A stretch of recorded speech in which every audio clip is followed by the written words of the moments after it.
Most people think their income is the problem, but what's the real issue? The real issue is what we are doing with our money. My name is Sharika Flemister. I am a business consultant. I am a life insurance agent. I love to help others with financial literacy. So stick around to the end of this video. I'm going to share you important tips that will help you with finances. By the end of this video, you will understand how to stop wasting money and take control of your finances. The common money myth that most people ignore. Truth number one, you don't need more income, you need better money management. Truth number two, debt is silently stealing your paycheck. Truth number three, savings don't happen by accident. Number four, small financial leaks add up fast. I had to learn how to start budgeting because I noticed that I had some credit card debt. And I noticed that I was paying out so much money in interest. A lot of times people will have debt and we don't even sometimes know what the interest rate is. But I noticed that one day I sat down, I gathered up all of my credit card statements and I looked at the interest rate. I printed it out and I was like, oh my goodness, these interest rates are high. Look at how much money I'm paying in interest. Just think about it. If you pay a credit card company $150 a month in interest, that's a lot of money. You can use that money to invest with. You can buy groceries. If you have a house, you can fix up your house. Just think what you can do with $150 in interest. We don't want to continue giving our money to these credit card companies and these banks because they're rich. It's time for us to keep that money in our pocket. So it's so important that we come up with a plan how we can get extra income and pay off this debt so we can keep that money in our pocket. How can we take control of our money? Number one, we have to track all of our spending. I have a journal, a budget journal that I keep with me. I keep it in my purse. I don't go anywhere without it. I track all of my expenses. Remember, we have to know where our money is going. Every time I get paid, well, before I get paid, I write down all of my bills that is due for the month. So I make sure I go ahead and I write down the bills that I have to pay. This will also help increase your credit score too, because sometimes people, they can get paid and they'll go straight shopping instead of paying a bill, and then they look around, they're like, oh, I spent the money on shopping that I should have been paying a bill. So what I do, I make sure I go ahead and I pay the bill that is due for the week, and I scratch it off once the money leaves my account. So this helps me see where my money is going. You have to know where every single penny of your money is going. And also, it's a good idea to see where you can cut back on your spending. Like, for example, um, going out, we need to have fun, we need to enjoy ourselves, but like this summer, there were a lot of free events, that concerts that local cities was having. So I went to those. They was really nice. I didn't have to pay anything out of pocket. So remember, you can still have fun. You can go on vacations, but you just got to know how to maybe go somewhere that doesn't cost you $2,000.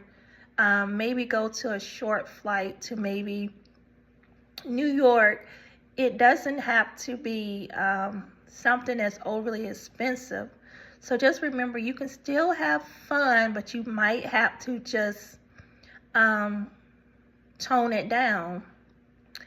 Also, okay, you're going to have to create a realistic budget. This is so important. Have a realistic budget. You have to realistic. So if you have 2 people that live in your house, you have to set a budget of how much it's gonna take for groceries, how much you want to spend a month. So if it's 2 people and you want to spend $250 a month, set that goal as $250 a month for your budget. You may have to stretch it a little bit to make it work, but that's good. You don't want to go over that that $250 for your budget. For example, you may have to buy in bulk. You may have to buy food that are scratched. Like, for example, potatoes. You can make mashed potatoes. You can make French fries. You can make you can use it to put in soup. There are so many ways that you can use potatoes. Also, you're going to have to prioritize your debt repayment. So look at all of the expenses that you have and put them in order. Some people do the snowball effect. They do the smallest to the largest, and then some people do the avalanche. They do the biggest to the smallest. But it's a great idea to look at your debt and decide what way you want to go, and think of a way how you can reduce the interest that you have to pay. Number 4, also you need to build a emergency fund. The reason why you need to build a emergency fund is because you never know what may happen. This year is the end of 2025, and a lot of people has lost their jobs. So you never know when you'll be laid off from your job. You never know if an illness may happen with you or your family. So it's so important that we at least build 3 months of emergency fund. Even if you're considering starting your own business, it's a great idea to start a emergency fund. That way you'll have that money to fall back on, even if you have a business. But it's a great idea that if you consider starting a business, make sure you have consistent income, cash flow, before you leave your full-time job. Also, we need to plan and invest for long-term wealth. This is so important that we do. We have to think about long-term goals. We have to plan for retirement. Did you know that if you set just a little amount of money aside a week, this will help you save for retirement? Because remember, we're all going to get older. Remember, we may have to help take care of our parents. We may have to have someone take care of us. So it's so important to prepare for retirement.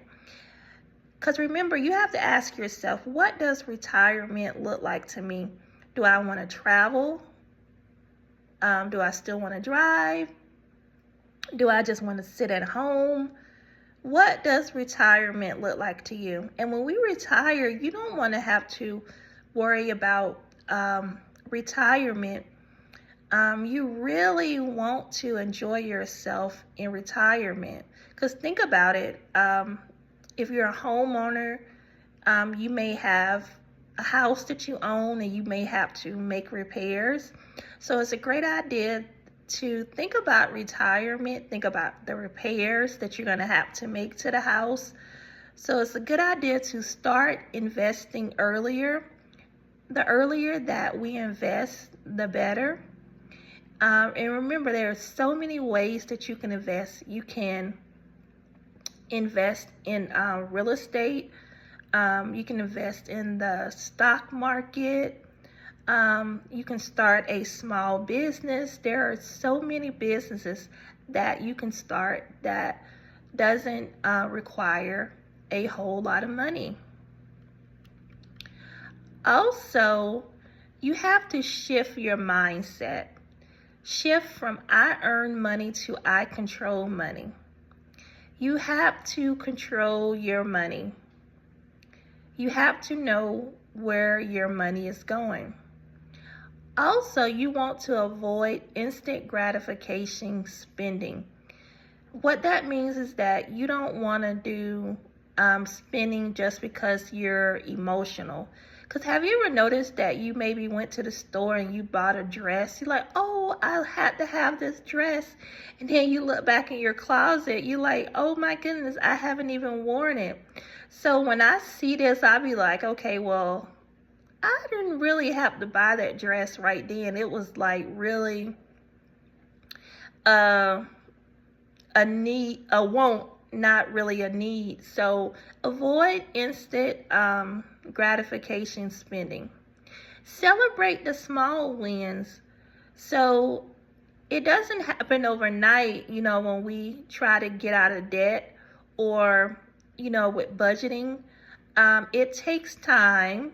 Because remember, it's so easy for us to get in debt, but it takes us a while to get out of debt. So celebrate those small wins.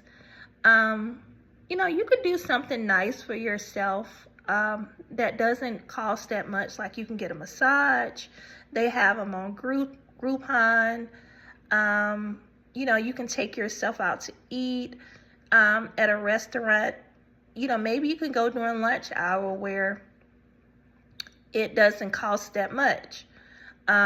Remember, you can still entertain yourself, but you don't have to spend a whole lot of money. But remember to celebrate your small wins. And remember, you still have to do self-care. Here are some tools and resources. You can use budgeting apps like Mint, YapNap, Excel spreadsheets. But like I said, I have just a regular pink journal, budget journal, and I keep it with me. I keep it in my purse. I take it to work with me, and I do it the old-fashioned way. I just write it down in the journal. But you can create an Excel spreadsheet and you can type it in there every day. They also have downloadable templates.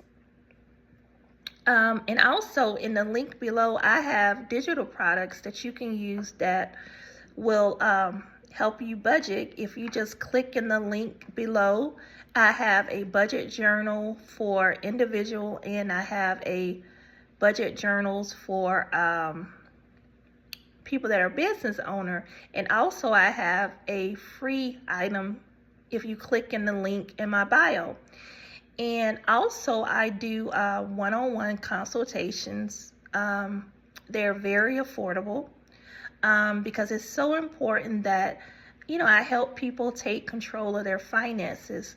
Because remember, when we have so much stress, it's going to cause our body. Remember, your mental health, it affects your mental health affects your physical.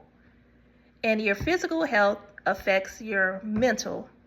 So it's so important that this is a must, that we make sure that these two things are under control. So remember that, once you pay off debt, you feel so good. It's like you feel a relief coming out of your body that you paid down all this debt. But if you have a lot of debt, this will cause stress. Sometimes it'll cause problems in our relationships with mate. You'll be irritable. Some people, they have to work 7 days a week. And like I said, this will impact your health. So remember, our health is number one. And remember, we can't have good health. In order to have wealth, we really need health. And I always push health as being number one. So do whatever you have to do to protect your health. That way you can be physically good, mentally, and physically. So I am here to assist you. So remember that we have to take control of our money. And remember, hit that subscribe button for more weekly financial topics.